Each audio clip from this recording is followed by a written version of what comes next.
Now, brothers and sisters, let's move on a little bit. The shaitan comes to you step by step. There is a story about a man. Have you heard the story of Barsisa? Yeah. Have you? Hands up if you have heard about Barsisa. Okay, not too many. Okay, let's share the story very quickly. This story is not a hadith. The Prophet ﷺ didn't say it, but Ibn Abbas and one of the companions and some of the scholars like Al-Tabari, they mentioned it, and Bukhari mentions it in his book, but it's under the heading Isra'iliyat. So the stories of the people of the children of Israel. And these stories that Rasul Muhammad said, you can talk about the stories of the scribes or the children of Israel, meaning the people of the book, stories that come from the Bible and the Torah and the old books, so long as they don't oppose your teachings of Islam or call you to sin. But don't say that, don't confirm them and don't deny them. So there are things in the Israelite traditions which don't go against Islam. They're stories which with good morals.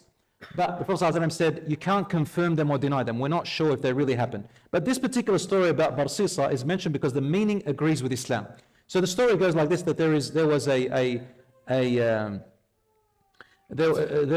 a worshipper, we'll just call him a worshipper, and he was very respected in the town. He used to worship inside, he was like a monk, and everybody respected him, but he had little knowledge, lots of worship, and he was a monk that did not associate with any bad things, and he was just all pure and everything, and everybody respected him in the town. And there were these four brothers. These four brothers had to go somewhere on a journey, but they had a sister who was sick, and they needed somebody to look after her. They had no other family. So they said, why don't you go to Barsisa? He will look after her. So Barsisa agreed to look after their sister, cutting the story short, and he started to take her food and medicine. So one day the shaitan said to Barsisa, you've never laid eyes on that girl, that woman, if you were just look and make sure that she's okay. So then he looked at her once, and then he said, okay, well, why don't you talk to her? She's probably lonely. Her brothers have been away for such a long time. Why don't you talk to her and keep her company? He said, all right. So he started keeping her. Up to this point, there's no haram, right? But the shaitan has a trick, right? And Barsisa didn't realize what's actually happening. So he kept on talking, and from talking, he said, why don't you go inside and spend some time with her and keep her company? Her brothers have taken a little while, just make sure she could die in the house and you wouldn't know. So he justified it to look like he's doing a really good thing. So he started to meeting and sitting around, and then from there, he got impressed and he started to let his hair down a little bit, and testosterone levels went up a little bit and all that stuff. And then he started to get closer and closer and closer. In the end, you all know, fill in the gaps. And then he ended up committing zina, fornication with her. And from her, the brothers had taken more than a year off. So she became pregnant and gave birth to a baby. And so the shaitan came to him and said, the brothers are going to come back and they're going to kill you, so you better do something about it. So what should I do? What should I do? Now in the past, the Prophet ﷺ said that in the past, sometimes they used to see the shaitan, they used to see the jinns. Now we don't see them, but they used to see them, and there are many evidences in the Sunnah that some people have seen them in the past, such as the one with Abu Hurairah. It's a long story. And he said to him, you should kill her and kill her baby and bury them together and say she died from the disease. So he did that. Fear. The shaitan puts fear in you and puts different paranoias in you.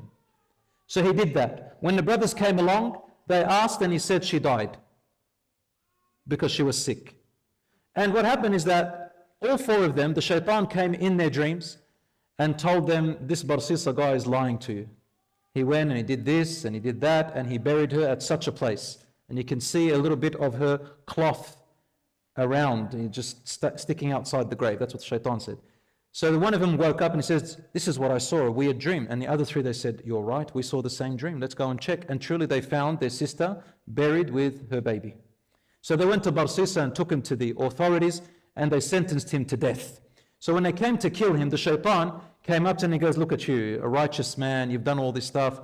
What are people going to say? What kind of a legacy have you left behind? He made him feel guilty. The shaitan makes you feel guilty. And he said, what should I do? And the shaitan said to him, well, I'm the one who got you into this mess. I'm the only one who can get you out of this mess. He said, what do you want me to do? He said, just do one thing and I'll get you out. He says, what do you want me to do? He said, just make a sajda to me. Just prostrate to me, and make me, godly. So he said, okay. He prayed and made a sajda to him. He says, you're my God. And then he got hanged.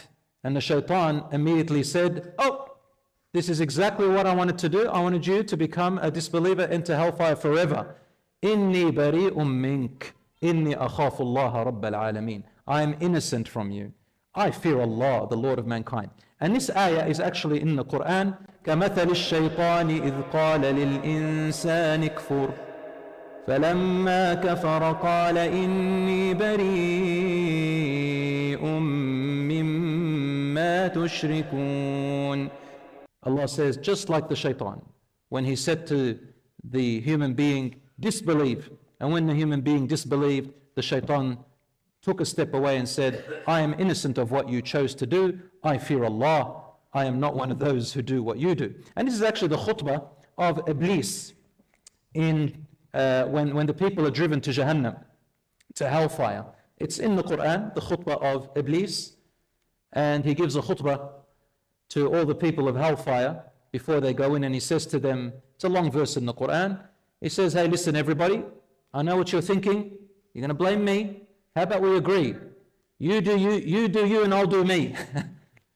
Nobody blame anyone else. That I merely invited you, man. I just talked to you. I just whispered. I didn't force you. فَاسْتَجَبْتُمْ لِي إِنَّمَا دَعَوْتُكُمْ فَاسْتَجَبْتُمْ لِي. I called you and invited you, and you accepted the invitation. فَلَا تَلُومُونِي. Don't blame me. وَلُومُوا أَنفُسَكُمْ. Hey, you got to blame yourselves. وَمَا كَانَ, in another verse it says, وَمَا كَانَ لِي عَلَيْكُمْ مِنْ سُلْطَانٍ. I never had any power over you, إِلَّا أَنْ دَعَوْتُكُمْ, except that I invited you. That's all I did. I just sent you the invitation card. I did it a lot, yeah, I know, but you listen. I didn't have power. I didn't bring you with your ear and bring the alcohol to your doorstep and the woman to your doorstep and the man to your doorstep. I didn't bring all that stuff to your doorstep. I didn't bring the knife and the gun to you. I didn't do all that stuff. So then he says, how about every man to himself? And then he says, I am innocent of what you do. That's the final words of this Iblis.